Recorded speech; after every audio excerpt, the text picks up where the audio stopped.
Le monsieur que vous voyez là, il s'appelle Victor Orban. Il dit ce qu'il pense. Et c'est quelqu'un de véridique. Il a passé tant d'années dans l'opposition dans son pays. Et aujourd'hui, il est Premier ministre. Aimé par son peuple. Parce qu'il est vrai. Et les Européens ou l'Union européenne est gênée par l'attitude de Viktor Orban. Tu sais, ces diplomates de l'Union européenne ou de la Commission de l'Union européenne aiment l'hypocrisie ou ils aiment les hypocrites. Et comme Viktor Orban n'est pas ce genre de politicien qui va dire des choses pour plaire, ça les fait très très mal. Il était au Qatar ce mois, Viktor Orban, et dans un entretien avec le Wall Street Journal, il a dit ce qu'il pensait sur la guerre en Ukraine. Le journaliste a essayé de le pousser. La Russie a envahi votre pays à l'époque, et ceci, cela et tout. Il a dit que la paix, c'est ce qui est plus important. Et Viktor Orban, au moins, dit une vérité. Que des Hongrois ukrainiennes, parce qu'il dit qu'il y a une minorité ukrainienne qui vit en Hongrie et qui sont des Hongrois.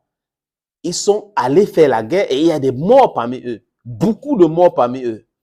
Donc, ça veut dire ce que les gens disaient depuis longtemps, qui est un secret de polichinelle. L'OTAN et les pays européens envoient les hommes en Ukraine. Les milices, ils enchantent sur Wagner a fait ceci, alors qu'ils envoient les milices en Ukraine. Mais ils n'ont pas le courage d'envoyer les militaires, les soldats combattre contre la Russie. Et Viktor Orban dit, si l'OTAN veut que la guerre finisse vite, que l'OTAN envoie les troupes en Ukraine pour défendre l'Ukraine et faire la guerre contre la Russie officiellement. Maintenant, comme ce n'est pas possible et qu'il voit que l'Ukraine est en train d'être détruite, il voit que l'Ukraine n'a pas la capacité de vaincre la Russie, ce n'est pas possible, il pense qu'il est temps pour que la diplomatie entre en jeu. Et pour lui, l'échec de la diplomatie, c'est ça qui explique la guerre en Ukraine. Et que cette guerre ne devrait jamais exister. C'est Viktor Orban.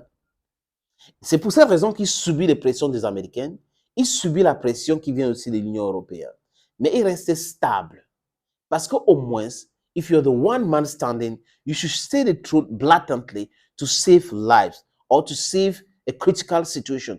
Those who speak lies, who say lies, who truncate information are those who want people to die and continue to die. Et le premier ministre hongrois, il veut qu'on arrête cela. Parce que pour lui, les gens ne devraient pas mourir. Pourquoi les gens meurent tous les jours? À force de dire que, ce sont les propos de Viktor Orban, à force de dire qu'on va envoyer les armes, on va envoyer les avions, on va envoyer ceci. C'est l'escalade. Et la Russie ne va pas rester là-bas, les bras croisés, en disant, wow, les Américains ont dit qu'ils vont envoyer les F-16. Wow, les Français ont dit qu'ils vont envoyer les canons César. Yeah, les Allemands ont dit qu'ils vont envoyer les Léopard 2. Oh, les Britanniques ont dit qu'ils vont envoyer Shadow Storm. Non! Ils ont les armes capables de neutraliser ces armes-là. Et ils ont les armes capables de brûler ces armes qu'on a envoyées.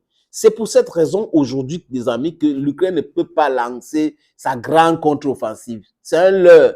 L'Ukraine ne peut jamais lancer ça. Ils n'ont pas cette capacité parce que les armes qu'on les a envoyées, la Russie les a brûlées.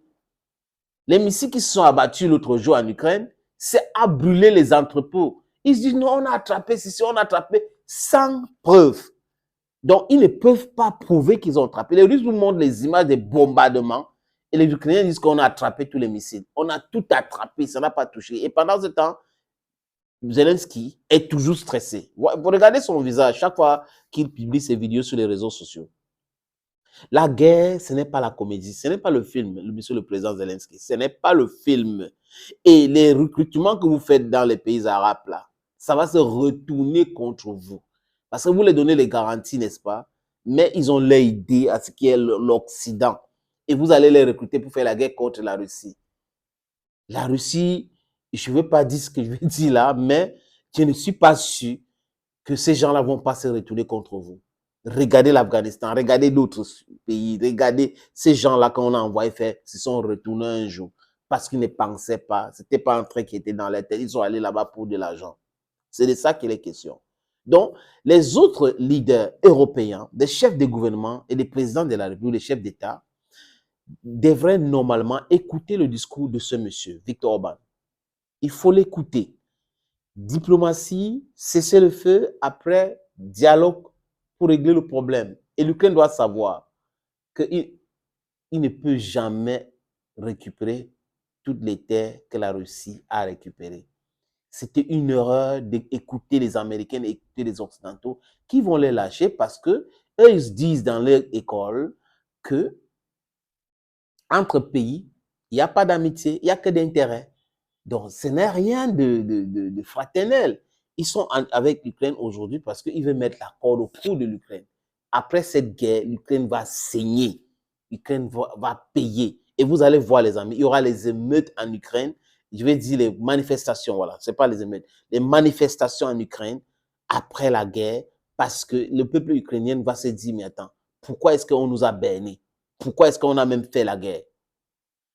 Thank you, ladies and gentlemen, for watching videos on this platform. Si vous pouvez, les amis, partagez, abonnez-vous. C'est aussi important. Merci. Bye bye.